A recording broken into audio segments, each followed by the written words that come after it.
పేదరికం. స్వతంత్రం వచ్చి 75 సంవత్సరాలు దాటినా, ఇంకా దేశంలో పేదరికం పెరిగిపోతుంది కానీ తగ్గట్లేదు.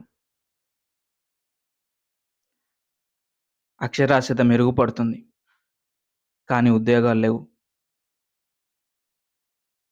ఇండియాలో ఉండాల్సిన నాలెడ్జ్ అంతా అమెరికాకి, పొరుగు దేశాలకెళ్ళిపోతుంది. దీనికి ముఖ్య కారణం ఏంటి? స్వతంత్రం వచ్చిన తర్వాత దేశంలో కానీ, రాష్ట్రాల్లో కానీ ఎన్నో ప్రభుత్వాలొచ్చాయి.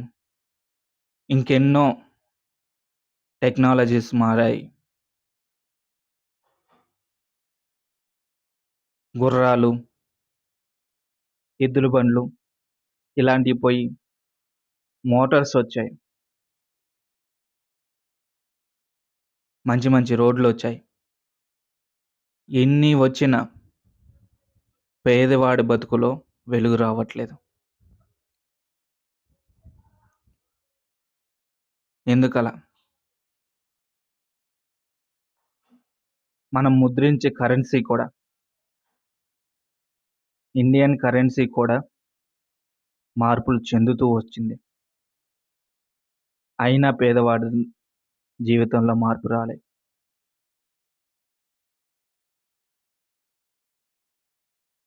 ప్రభుత్వాలు ఎంత మంచి చేద్దామన్నా ఓటుకి నోటు. కొంతమంది మహానుభావులు నేర్పించెళ్లారు.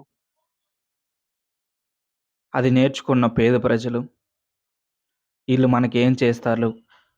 డబ్బులు తీసుకుంటే దేనికో దానికి ఉపయోగపడతాయి కదా! అని డబ్బులు తీసుకునేలాగా పేదవాళ్ళు తయారయ్యారు. ప్రభుత్వాలంత ప్రభుత్వాలు కానీ, లేకపోతే ఏ పార్టీలైనా కానీ, అంత డబ్బు తీసుకురావాలంటే ఎవడో ఒకడు సంపన్నుడు కావాలి. ఆ సంపన్నుడు అంత డబ్బు ఇవ్వాలి. డబ్బిచ్చిన తర్వాత ఆ పార్టీ గెలిస్తే దేశంలోని కాంట్రాక్టులన్నీ ఆ సంపన్నుడికే అప్పజెప్పాలి. ఆ కాంట్రాక్టులు వాడికి అప్పజెప్పిన తర్వాత ఎంత నాణ్యత కావాలో, ఎంత మంచిగా చేయాలో అంత మంచిగా చేస్తాడా? చెయ్యడు. కాంట్రాక్ట్ ఇచ్చింది. మనం చేస్తున్నాం. ఒక 4 సంవత్సరాలకు కానీ, 5 సంవత్సరాలకు కానీ ఈ రోడ్డు పోవాలి. ఈ బ్రిడ్జి కూలిపోవాలి. ఈ డ్యాముల్లో పగుళ్ళు రావాలి అన్నట్టు కాంట్రా కాంట్రాక్టర్లు చేస్తారు. అలా చేసినా ఆ ప్రభుత్వాలు ఆ కాంట్రాక్టర్లని ఏం ప్రశ్నించలేవు. ఎందుకంటే వీళ్ళే ఇండైరెక్ట్‌గా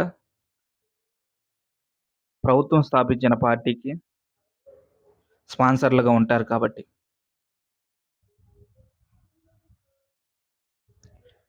మనం ఇతర దేశాల నుంచి ఎక్కువ దిగుమతి చేసుకోకుండా, ఎగుమతి చేసే రేంజ్‌లో మనం ఉంటే పేదరికం ఎప్పుడో పోతుంది.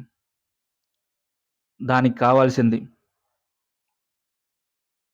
మంచి పరిస్థితులు, తక్కువ కాస్ట్‌లోనే లేబర్, తక్కువ కాస్ట్‌లోనే నాలెడ్జ్. తక్కువ కాస్ట్‌లో నాలెడ్జ్ కావాలంటే విద్యారంగం విద్యారంగం మెరుగుపడాలి. చదువు తక్కువగా రావాలి, ఫ్రీగా రావాలి. అలా వస్తే దేశంలో ప్రతి ఒక్కడు తక్కువ ధరకే పని జేస్తాడు.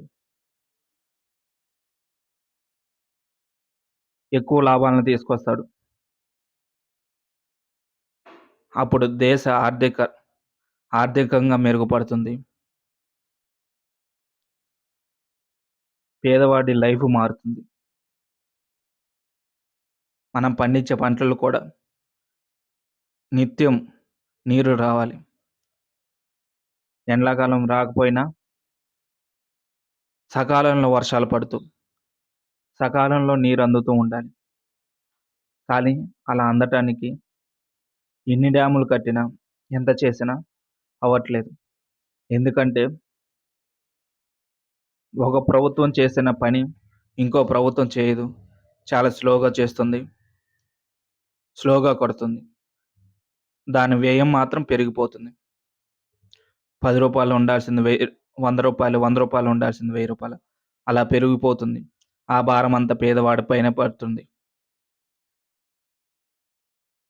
పేదవా పేదవాడికి రావాల్సిన నిత్యావసర సరుకులు వాటిల్లో కూడా మోసాలు ఇంకెన్నెన్నో చేస్తారు. పేదవాడికి కనీసం అవసర సరుకులు కూడా అందనివ్వరు కొంతమంది మహానుభావులు. పేదవాడికి నిత్యావసర సరుకులు అందుతూ కొన్ని తక్కువ ధరకే దొరికితే పేదవాడు పంటేయటానికైనా, ఇంకేదైనా చేయటానికైనా సిద్ధంగా ఉంటాడు. తరువాత వాడి జీవితం మారుతుంది. రాష్ట్రం మారుతుంది. దేశం మారుతుంది.